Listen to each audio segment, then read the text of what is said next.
folks, Duncan at Free as an Eagle. We're getting down to the final steps of this septic install. Hey critter, that's Bella. So anyway, they did the septic install, just covered it with topsoil, and they're blowing some hay on this so that everything will grow in. Assuming there's grass seed mixed with that, there may not be. It's a way to kind of provide a little cover. So this is looking pretty good. I'm excited. Just had a truck come and drop off the last 3 windows that are going to go up in the back section of this A-frame. We've got the well hooked up. So these guys feeding hay into this little machine that's blowing it around. So yeah, we're getting close to being ready for winter. I really was hoping to get this tied in enough. I broke in my wood stove the other day. This is the second day using that, and it's actually throwing a good amount of heat, so major progress. We'll go into winter with a pretty nice situation here. It's a beautiful little view opening up here. I kind of like it this way. I'm not likely to take out a lot more trees here because it's expensive and or dangerous, or a little of both. And you can see the mountains. It's pretty nice. So as I walk around the back here, I'm sticking some things under the deck to protect them. And I actually have the last 3 windows in the house. They got dropped off, so these temporaries in the midsection will be replaced. That upper triangle went in a few weeks ago, and the lower windows have been there a while. So, and the slider's waiting inside, but I didn't want to put the slider in until we had done the work to get these 3 in, just so we don't risk any damage. So yeah, it's been an exciting month so far. A lot of progress made. I'm coming around the side here, so yeah, they're going ahead with the final haying.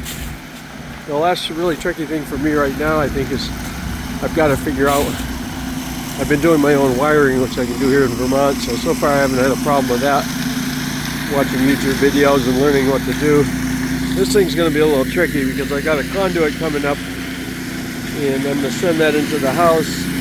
Got to tie in another 30-amp circuit. I tied one in for the well, and that's working. And then this thing, I'm standing, they just covered up the tank, but it's pretty close to this vent.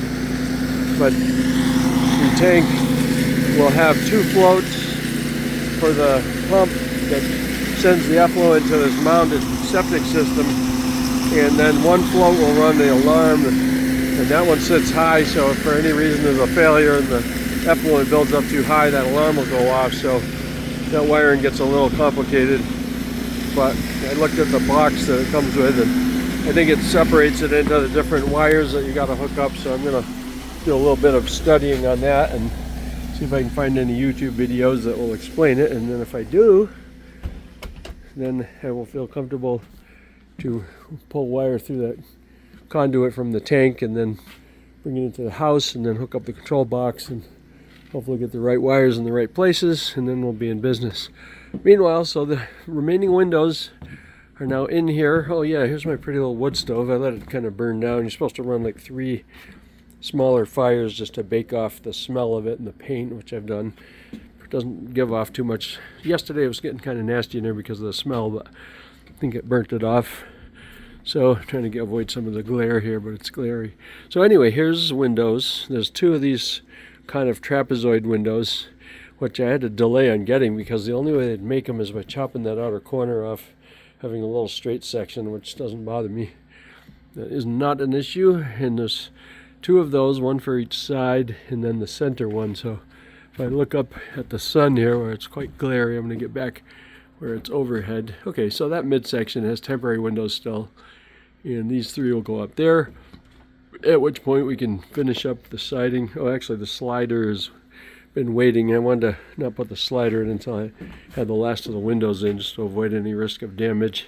So once those are up and in, then that slider will go in where that plywood is, and then we'll have a full view out here with a decent amount of glass. And then this little wood stove is throwing enough heat so that it's making it pretty cozy in here, so I'm glad with that. I partially insulated in some areas. That area is all insulated, but anywhere I was going to potentially run wire, I just ran a half thickness of insulation so that it would be easier to run the wire later. I hate working around insulation and cutting it and doing all that. So that is that. And then now that all those things have been installed and some power and some heat, I'm going to have to move stuff here, but the bathroom will go in this corner, the left when you walk in. The bathroom will be here for the first floor, and I'm going to insulate that whole thing and close it in and put a little electric heater in there so the plumbing won't be at risk of freezing, because I don't have a full-time heating system that will run all the time.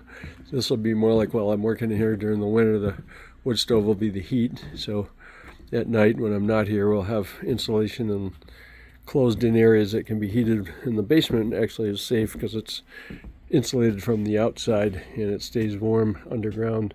So that'll be about 50 or 55. Won't be an issue. So lots to do over the winter. Goal being move in the spring, about 6 months. I'd, a little bit of luck, have this interior finished.